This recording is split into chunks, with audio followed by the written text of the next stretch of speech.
ರಾಜ್ಯ ಸರ್ಕಾರದ ಲೂಟಿ ಏನಿದೆ ಅದನ್ನ ಕಾಂಟ್ರಾಕ್ಟರ್ಗಳು ಎಳೆ ಎಳೆಯಾಗಿ ಬಿಡಿಸಿದ್ದಾರೆ. ಇವತ್ತು ಅದನ್ನ ಜಾಹೀರಾತು ಕೊಡಬೇಕಾಗಿತ್ತು. ಕಮಿಷನ್ ಆರೋಪ ಬಂದಾಗ ನಮ್ಮ ಮೇಲೆ ಇದು ಮಾಡಿದ್ರಿ ಪೇಪರ್.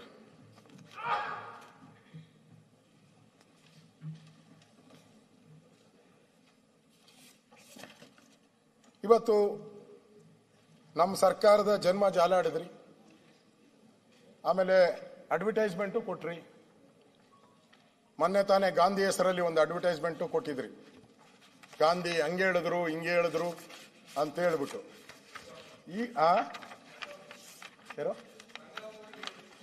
ಏನಣ್ಣ ಸಂಗಪ್ಪ ಅವ್ರಿಗೆ ಹೇಳಿದ್ದು. ಈಗ ಇನ್ನೊಂದು ಬಿಟ್ಟವ್ರೆ, ಓಡ್ತಾ ಐತೆ ಎಲ್ಲ ಇದ್ರಲ್ಲೂ. ನೀವು ಪೇಪರಲ್ಲಿ ಹಾಕ್ಸಿದ್ರಿ, ಇಲ್ಲಿ ಸೋಷಿಯಲ್ ಮೀಡಿಯಾದಲ್ಲಿ ಓಡ್ತಾ ಐತೆ. ಏನು ಅಂತ ಹೇಳಿದ್ರೆ, ಸಿದ್ದರಾಮಯ್ಯನವ್ರಿಗೆ SC SP TSP ಹಣ ದುರ್ಬಳಕೆ ಮಾಡಿದ್ದು ದಲಿತರಿಗೆ ಮಾಡಿದ ಅನ್ಯಾಯ ಅಲ್ಲವೇ, ಸಂವಿಧಾನದ ಉಲ್ಲಂಘನೆ ಅಲ್ಲವೇ ಅಂತ ಸಿದ್ದರಾಮಯ್ಯನವ್ರು ಕೇಳ್ತಾ ಇದ್ದಾರೆ. ಸಿದ್ದಣ್ಣವ್ರಿಗೆ. ಆಮೇಲೆ ತಿಮ್ಮಾಪುರವ್ರು ಕೇಳ್ತಾ ಇದ್ದಾರೆ, ಸಾರಾಯಿ ನಿಷೇಧ. ಗಾಂಧೀಜಿ ಕೇಳ್ತಾರೆ, ಸಾರಾಯಿ ನಿಷೇಧ ನನ್ನ ಆಶಯವಾಗಿತ್ತು, ನೀನು 3,000 ಹೊಸ ಲೈಸೆನ್ಸ್ ಕೊಟ್ಟು ಕಿಕ್ ಬ್ಯಾಕ್ ಪಡುತ್ತೀಯ, ಕಿಕ್ ತಗೊಂತಾ ಇದೀಯಾ ಅಂತ ಯಾರಿಗೆ, RB ತಿಮ್ಮಾಪುರ ಅವ್ರಿಗೆ ಕೇಳ್ತಾ ಇದ್ದಾರೆ. DK ಶಿವಕುಮಾರ್ ಅವ್ರಿಗೆ ಭಗತ್ ಸಿಂಗ್ ಕೇಳ್ತಾ ಇದ್ದಾನೆ. ಭಗತ್ ಸಿಂಗ್, ದೇಶ ಸೇವೆಯೇ ನನ್ನ ಧರ್ಮವೆಂದು ಪ್ರಾಣ ತ್ಯಾಗ ಮಾಡಿದೆ. DK ಶಿವಕುಮಾರ್ಗೆ, ನೀನು ಸ್ವಾರ್ಥ ಸೇವೆಯೇ ನಿನ್ನ ಧರ್ಮವೆಂದು ಬೆಂಗಳೂರನ್ನು ಲೂಟಿ ಮಾಡುತ್ತಿದ್ದೀಯ ಕೇಳ್ತಾ ಇರೋದು. ಆಮೇಲೆ ಪರಮೇಶ್ವರ್ ಅವರು ನಗ್ತಾ ಇದ್ರು, ನಿಮ್ದು ಒಂದೈತೆ, ಸಣ್ಣದೈತೆ, ಜಾಸ್ತಿ ಇಲ್ಲ, ಬೇಡ. ನಾನು ಆಜಾದ್ ಹಿಂದ್ ಸೈನ್ಯವನ್ನ ಕಟ್ಟಿದೆ, ದೇಶದ ರಕ್ಷಣೆಗೆ ಆಜಾದ್ ಹಿಂದ್ ಸೇನೆಯನ್ನ ಕಟ್ಟಿದೆ. ಬ್ರಿಟಿಷ್ ಸುಭಾಷ್ ಚಂದ್ರ ಬೋಸ್, ಸಾರಿ ಏನೋ ಬೇರೆ ಹೇಳಿದ್ನ, ಸುಭಾಷ್ ಚಂದ್ರ ಬೋಸ್. ಇಲ್ಲೇ ಗೊತ್ತಾಗೋಯ್ತು ನೋಡ್ರಿ, ಸ್ಪಾನ್ಸರ್ ಸ್ಕೀಮು ಅಂತ. ಅಶೋಕಣ್ಣ ತಪ್ಪೋದಿದ್ರೆ ಹಿಂದೆ ಸರ್ ಮಾಡ್ತಾವ್ರು. ಹೌದು, ಕರೆಕ್ಟ್ ಐತೆ. ಸಭಾಧ್ಯಕ್ಷರೇ, ನಾನೇನ್ ಹೇಳ್ತಾ ಇದ್ದೀನಿ, ಸೋಷಿಯಲ್ ಮೀಡಿಯಾ ಬಿಜೆಪಿ ಸ್ಪಾನ್ಸರ್ ಅಂತ ಅಷ್ಟೇ. BJP sponsor. ಮೊನ್ನೆ ಮೂಡಾ ಕೇಸ್ ಬಂದಾಗ ಕೋರ್ಟ್ ಕೇಸ್ ಬಂತು, ಯಾವ್ದೋ ಮೀಟಿಂಗ್ ಅಲ್ಲಿ ಇದ್ರಿ. ಅಶೋಕಣ್ಣ ಏನಾಯ್ತು? ಹೋಗಪ್ಪ ಆಚೆ ಹೋಗ ಅಂತ. ಇಲ್ಲ ನಾ ಒಂದೇ ಒಂದು ನಿಮಿಷ ಅಂತ ಕಿವಿಯಲ್ಲಿ ಓದ್ಬಿಟ್ಟು. ಏನಾಯ್ತು? ಸುಮ್ನೆ ಬೆಂಗಳೂರಿಂದ ಮೈಸೂರು ತನಕ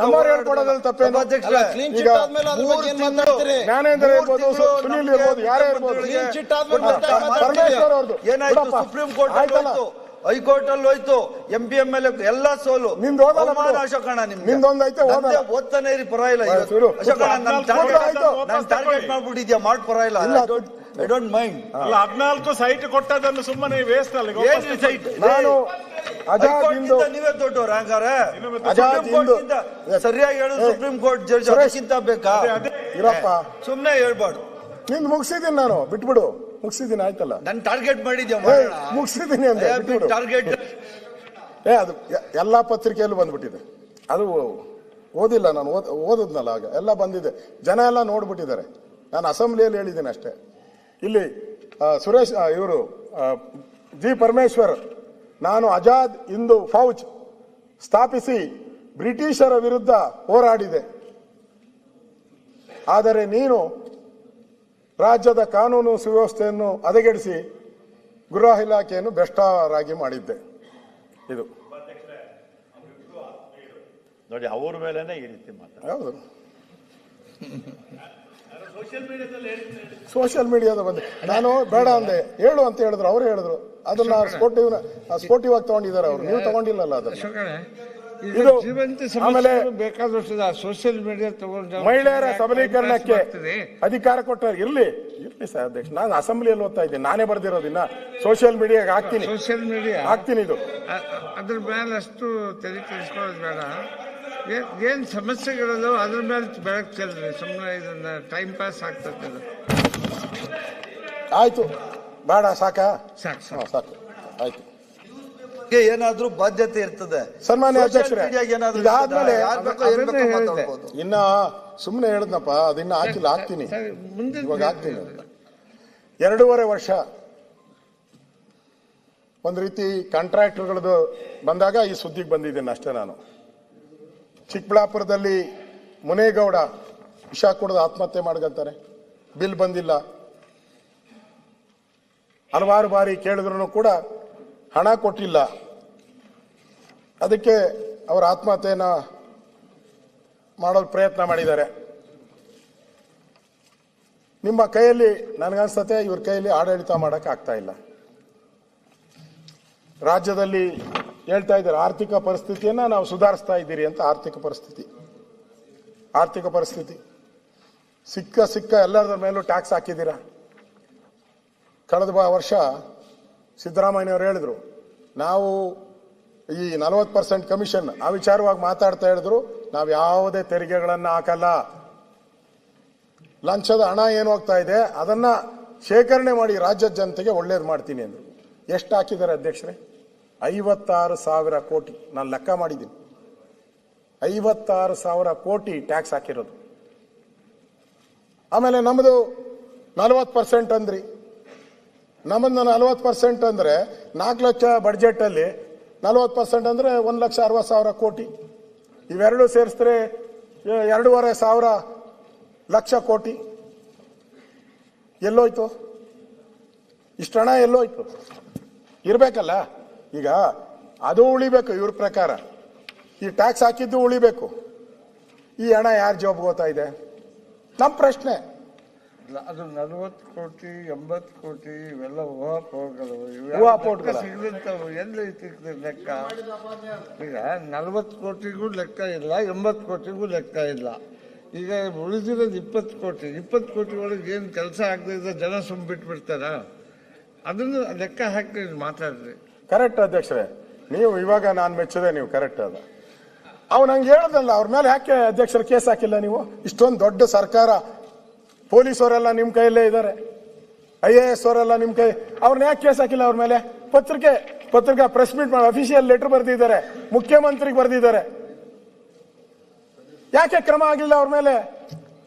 ಹಿಡಿದು ಒಳಗಾಕಿ. ನೀವ್ ಹೇಳಿದ್ರಲ್ಲ 80% ಹೆಂಗ್ ಸಾರ್ ಕೊಡಕ್ ಆತತೆ ಅಂತ, ಬರ್ದವ್ರಲ್ಲ, ಆಕ್ಷನ್ ಬರೀರಿ. ಅದು ಕಾಗದ ರೂಪಕ್ಕೆ ಬರ್ಬೇಕಲ್ಲ. ಕಾಗದ ರೂಪಲ್ಲೇ ಕೊಟ್ಟಿರೋದು. ಅದು ಹೇಳ್ತಾರೆ, ಸುಮ್ಮನೆ ಹೇಳ್ತಾರ. ನಮ್ಮೇಲೆ 40% ಅಂದಾಗ ಸುಮ್ಮನೆ ಹೆಂಗ್ ಅಂದ್ಬಿಟ್ರೆ ಅವಾಗೆಲ್ಲ ಡಮ ಅಂತ ಡಂಗುರ ಹೊಡೆದ್ರಿ ಎಲ್ಲ ಜನ ಸುಮ್ಮನೆ ಬಿಡ್ತಾರೇನ್ರಿ? 80% 40% ಅಂದ್ರೆ ಸುಮ್ಮನೆ ಬಿಟ್ಬಿಡ್ತಾರ? 20% ಕೆಲಸ ಮಾಡಿದ್ರೆ ಜನ ಸುಮ್ಮನೆ ಬಿಡ್ತಾರ? ಲೆಕ್ಕ ಹಾಕ್ಬೇಕಲ್ಲ. ಹಂಗಾರೆ ನಾ 80% ಇಲ್ಲ ಅಂತೀರಾ? ಇವೆಲ್ಲ ಊಹಾಪೋಹಗಳು. ಬೇಡ, ಒಂದು 60% ಆದ್ರೂ ಒಪ್ಕೊಂತೀರಾ? ಅದೇನು ಹೇಳಬೇಕು? ಒಂದು 60% ಆದ್ರೂ ಒಪ್ಕೊಳ್ಳಿ ಸರ್. ನೀವು ಯಾವ ಲೆಕ್ಕ ಇಲ್ಲದೆ ಇರ್ತಕ್ಕಂಥ ಹೇಳೋದಿದೆ, ಬರೀ ಹೇಳೋದು. ಅಧ್ಯಕ್ಷರೇ, ನೀವು ಪಾಪ ಅಮಾಯಕರು. ನಿಮ್ಗೆ ಗೊತ್ತಿಲ್ಲ. ನೀವು ಕಾಂಟ್ರಾಕ್ಟ್ ಕೊಡ್ಬೇಕಾದ್ರೆ 12% ಕೊಡ್ಬೇಕು, ಕೊನೆಯಲ್ಲಿ ಬಿಲ್ ಕೊಡ್ಬೇಕಾದ್ರೆ 7% ಕೊಡ್ಬೇಕು. ಇನ್ನು ಇಂಜಿನಿಯರ್ಗಳದ್ದು ಅವ್ರ ಕತೆ ಗೊತ್ತಿಲ್ಲ. ನಿಮ್ ಶೇಟ್ರಲ್ಲಿ ಯಾರನ್ನ ಕಾಂಟ್ರಾಕ್ಟರ್ ಕರೆದು ಕೇಳಿ. ಅಧ್ಯಕ್ಷ ಬಿಡಿ, ಆಯ್ತು. ಒಂದ್ ಕಡೆ ಆರ್ಥಿಕ ಶಿಸ್ತು ಅಂತೀರ, ಸಾಲ ತೀರ್ಸಕ್ ಆತ ಇಲ್ಲ. ನಾನು ಹಂಗೆ ಚೆಕ್ ಮಾಡಿದೆ ಮೊನ್ನೆ, ಒಂದು ಟೋಟಲ್ ಹಾಕಿದೆ ಕೂತ್ಕೊಂಡು, ಎಲ್ಲ ಯೂಟ್ಯೂಬ್ಗೆ ಹೋಗಿ ಎಲ್ಲ ಚೆಕ್ ಮಾಡಿದೆ. ಕರ್ನಾಟಕದಲ್ಲಿ ಯಾರು ಅತಿ ಹೆಚ್ಚು ಸಾಲ ಮಾಡಿದವರು ಅಂದ್ರೆ ಸಿದ್ದರಾಮಯ್ಯನವರು. ಅತಿ ಹೆಚ್ಚು ಸಾಲ ಎಷ್ಟಪ್ಪ? 7 ಕೋಟಿನ? ಆಯ್ತಾ? ಇಲ್ಲಿ ಬರ್ತೇನೆ.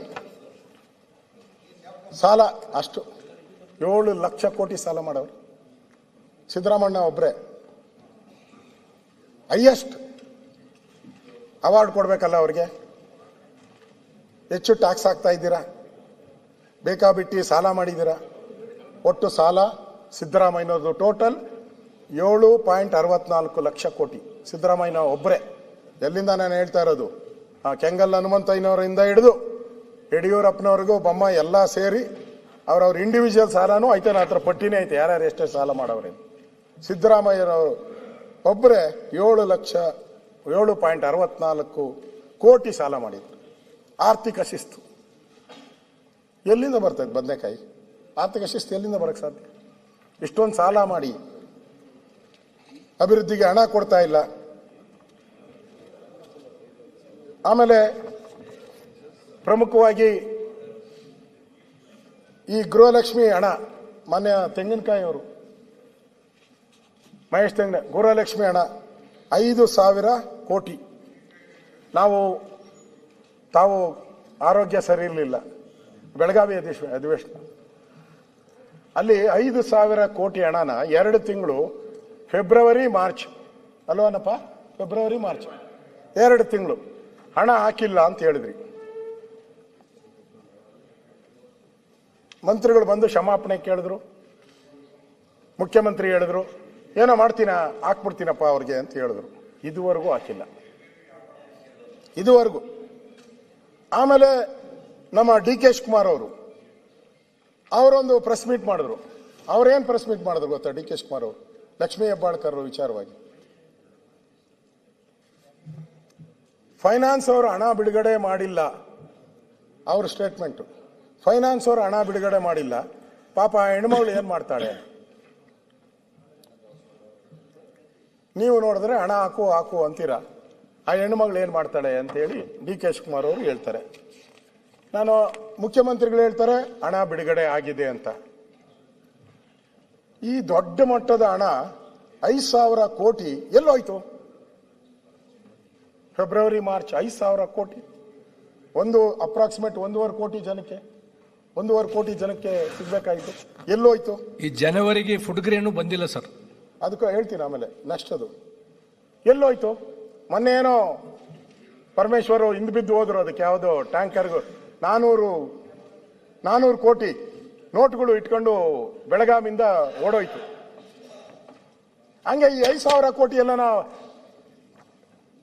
ಯಾವ ಟ್ಯಾಂಕರ ಅದೇನೋ ಅನ್ನೋದು, ಲಾರಿ, ಕಂಟೈನರ್ ಸಿನಿಮಾದಲ್ಲಿ ನೋಡಿದ್ದೆ, ಇದನ್ನ ನಿಜ ಜೀವನದಲ್ಲಿ ನೋಡ್ಬಿಟ್ಟೆ ಬೆಳಗಾವಿಯಲ್ಲಿ. ಹಂಗೇನ 5,000 ಕೋಟಿ ಯಾವ್ದಾನ ಕಂಟೈನರ್ ಹೋಗ್ಬಿಟ್ಟು ಎಲ್ಲ ನನಗೆ HK ಪಾಟೀಲ್ ಇಲ್ಲ ಇದ್ದಿದ್ರೆ ಹೇಳ್ತಾ ಪಾಪ ಅಗೀತಾವ್ರೆ ಲಕ್ಕುಂಡಿಯಲ್ಲಿ ಚಿನ್ನ ಸಿಗ್ತೈತೆ ಅಂತ ಆಗ್ತಾ ಇದ್ದಾರೆ. ನಿಮ್ ಕ್ಷೇತ್ರನಾ? ಅಲ್ಲಿಗೇನ ಈ ಟ್ರಕ್ಗಳು ಹೋಗಿ ಏನಾನ ಸೇರ್ಕೊಂಬಿಟ್ಟವ ಅಂತ. DK ಶಿವಕುಮಾರ್ ಪಾಪ ಹೆಣ್ಣುಮಗಳು ಏನ್ ಮಾಡ್ತಾರೆ ಅಂತಾರೆ. ಸಿದ್ದರಾಮಯ್ಯನವರು ನಾನು ಕೊಟ್ಬಿಟ್ಟಿದ್ದೀನಿ ಅಂತಾರೆ. ಹಣ ಎಲ್ಲೋಯ್ತು 5,000 ಕೋಟಿ? ಆಮೇಲೆ ಕ್ಲಿಯರ್ ಮಾಡಿದ್ರು, ಕ್ಲಿಯರ್ ಮಾಡಿದ್ರು. ಏನ್ ಹೇಳಿ? ಕ್ಲಿಯರ್ ತಾವೇ ಹೇಳ್ಬಿಡಿ, ಉತ್ತರ ಹೇಳ್ಬಿಡಿ.